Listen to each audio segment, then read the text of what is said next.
Joseph est actuellement en train de vous présenter une grosse prise ronde. Cette grosse prise ronde est une prise électrique. Prise de diagnostic. Oui, c'est une prise avec des connecteurs électriques dedans. Mais ça, c'était déjà cassé avant. Dans les années 90, l'État de Californie. Très souvent en avance sur la partie pollution des voitures. Depuis très très longtemps, l'État de Californie est assez à cheval sur les normes anti-pollution. Et très souvent, quand vous voyez une norme anti-pollution, c'est pas impossible que ce soit l'État de Californie qui ait commencé à l'imposer pour que les voitures soient vendues en Californie. Alors, les carburateurs dépollués qui renvoyaient de l'air dedans. Les vannes EGR, les pompes à air secondaires. AdBlue AdBlue, je ne sais pas. Mais sonde lambda. L'État de Californie a été le premier à obliger, à n'accepter la vente sur son territoire seulement de voitures qui étaient équipées de sonde lambda. Et aujourd'hui encore, il y a certains modèles, avec certains, même américains, il y a certaines séries de modèles qui ne peuvent pas sortir en Californie parce que les normes sont plus dures que dans le reste du territoire. Par exemple, alors il n'y a pas très longtemps, c'est Cummins. Vous voyez, le fabricant de moteurs diesel Cummins, qui a ouvert son petit journal et a vu nouvelle norme en État de Californie. Puis a regardé la gueule des normes, a fait tiens, c'est marrant, demain je peux plus vendre aucun moteur. Oh merde Aucun moteur Cummins ne passait les réglementations et donc historique depuis la naissance de Cummins, Cummins va fabriquer un moteur essence. Cummins, c'est des spécialistes du diesel. Et Cummins va fabriquer un moteur essence exprès pour pouvoir passer en Californie. Juste se priver du... Oh, ça doit être... C'est un marché pas trop dégueulasse quand même. Ouais. Parce que Cummins, ils équipent des camping-cars. Et c'est vrai que Californie et camping-car, ça va bien ensemble. Après, le camping-car moteur Cummins essence, j'ai pas envie de faire le plein. Waouh. Oh, la conso. C'est un diesel qu'ils adaptent en essence, mais bon, globalement... Donc bref, revenons à l'OBD. Vas-y, Joseph, sauce-moi. Ils sont arrivés, ils ont dit on va pouvoir faire une prise. Comme ça, on pourra vérifier les émissions et l'état général de la voiture. Donc, ils ont demandé aux marques si vous voulez vendre chez nous, il faut qu'il y ait cette prise. Sauf qu'ils n'avaient pas dit, en fait, il y a dû avoir un Joseph à ce moment-là. Ils n'avaient pas dit de normes pour la prise. Donc, qu'est-ce qui s'est passé, Arthur? En fait, ils ont imposé, ils ont dit une prise, OBD, donc On-Board Diagnostic, pour pouvoir interroger tous les systèmes électroniques de la voiture. Donc, une prise électronique permettant, à l'aide d'un dispositif, de vérifier tous les systèmes électroniques de la voiture. Donc, je mets ce que je veux. Pour être sûr que les clients reviennent chez toi et pas chez un garagiste random. Toutes les marques ont sorti leurs prises spéciales. Et les premiers à sortir des vraies prises ultra spécifiques avec du matos turbo spécifique uniquement disponible dans les concessions. Hello, c'est nous. BMW. Si tu viens pas chez nous, tu peux rien faire.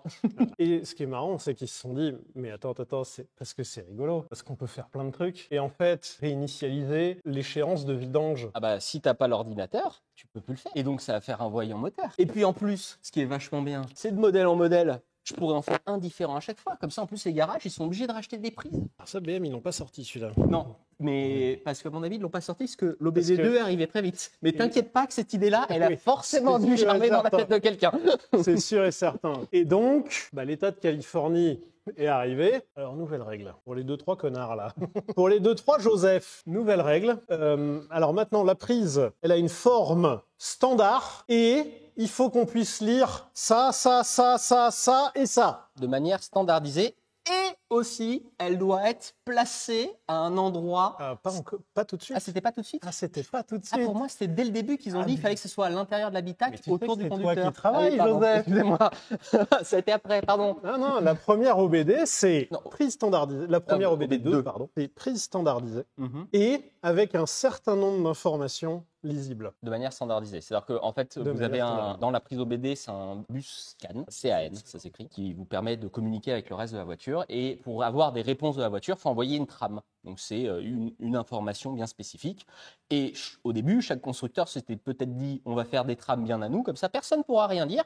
Et eux, ils ont fait...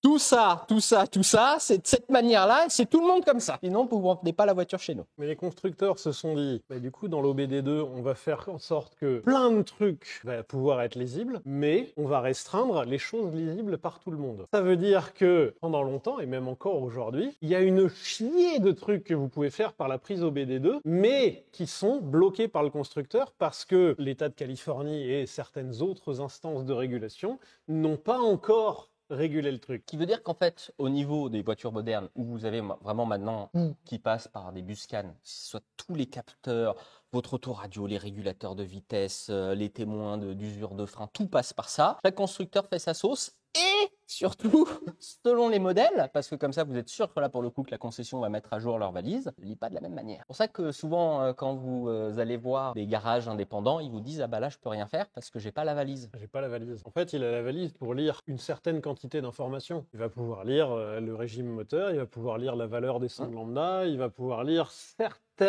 trucs, mais pas tout. Nous, on a une valise multimarque. Selon les marques, il y a des options qui ne marchent pas. C'est-à-dire qu'au moment où tu branches, ça fait juste bah non, ça, j'y arrive pas. Alors qu'il y a l'option et que tu sais que la voiture peut le faire. C'est juste, t'as pas la bonne valise. Au passage, pour vous donner une idée comme ça générale, une valise pour une marque genre Ferrari, c'est 40 000 €. Voilà, comme ça, moi, c'est une vraie valise spécialisée. Alors, il n'y a pas une douille où que tu achètes ta valise 40 000 €, c'est tous les modèles jusqu'à aujourd'hui, mais s'il y a des nouveaux modèles... Selon les valises, tu as même des licences à payer par an pour les garages. Et les mises à jour payantes et des trucs comme ça. Dans l'automobile, on est un petit peu en retard encore au niveau de... Et alors, on ne dira pas la marque, mais il y a des marques qui vous proposent des petites prises OBD qui permettent de débloquer des options, de faire des trucs magiques et tout ça, par abonnement, qui sont souvent très très chers par rapport à ce que ça propose, et qui, même s'ils le proposent, n'aura pas accès à tout sur les voitures. Voilà. Si à un moment vous voulez toutes les infos sur une voiture, malheureusement, le seul moyen, c'est d'avoir la valise constructeur. Alors, il y a Volkswagen, il y a BMW qui a proposé maintenant les sièges chauffants par abonnement. Oui. Enfin, certaines options par abonnement, il y a Volkswagen. La puissance aussi. Qui a proposé la puissance et la VMAX sur les voitures électriques par abonnement. Un abonnement. Si vous voulez une petite anecdote par rapport à ces prises aussi dans le genre, quand la voiture électrique est arrivée dans un marché de Mars, entre parenthèses, donc il y a, ça va faire une dizaine d'années maintenant. Dans un marché de masse, pardon. De masse. Les voitures électriques, quand elles sont arrivées en France, il n'y avait pas encore de normes. On avait donc plusieurs types de prises. Par exemple, pour les charges rapides, ça a été le CHAdeMO, qui était en fait une norme fabriquée par Nissan, avant que on passe maintenant au Combo, qui est la nouvelle norme européenne. Et il y avait le Type 2, qui maintenant est la norme. Sauf qu'il y a des constructeurs français de prises qui se sont dit « Eh, dis donc, si on fait une prise que pour nous, ça serait vachement bien. » Ils ont fait des prises en Type 3. Même arnaque. C'est pour ça que vous avez des vieilles bornes de recharge où c'est du type 3. Je ne sais pas s'il y en a encore beaucoup, mais il fut un temps. Et le câble type 3 coûtait 2 fois plus cher, alors que c'est juste que les pins ne sont pas au même endroit et que ce n'est pas la même forme. Donc, cette douille-là, je pense qu'un jour, on la retrouvera ailleurs. C'est comme l'USB-C sur les téléphones, quoi. On est dans le même esprit. Il y a eu des douilles, tu parlais sur l'OBD2.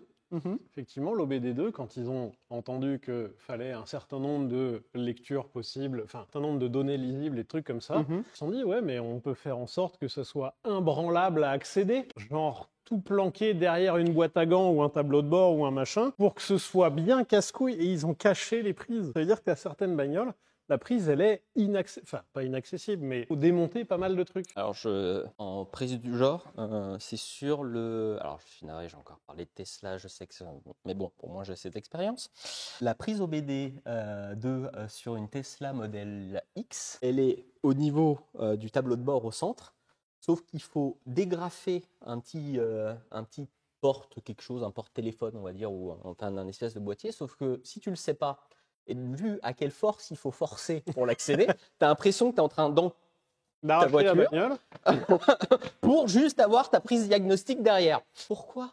Enfin oui, je sais. Voilà. Mais je sais pourquoi. Parce que Et donc il y a eu ensuite une législation là-dessus, de la même manière que je pense que vous avez été très nombreux à entendre parler de changer une ampoule sur une Renault Modus, où il faut 3h30 pour changer une ampoule de phare parce qu'il faut enlever le pare-choc. Enlever toute la face avant. Il faut enlever toute la face avant pour accéder aux ampoules. Et alors, c'est pas la Modus qui a été l'élément déclencheur, c'est la Mégane 2, où il faut moins de temps, mais il faut quand même se casser les noix pour changer une ampoule.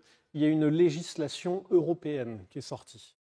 Il y a vraiment l'Union européenne qui s'est dit, là, en vrai, c'est casse-couille. Peut-être a dû avoir un député qui a fait, bon, allez, je vais changer l'ampoule sur ma Mégane, qui a vraiment fini, tu sais, sur des tutos, sur des trucs, au bout de 2 heures, qui a fait, mais c'est pas...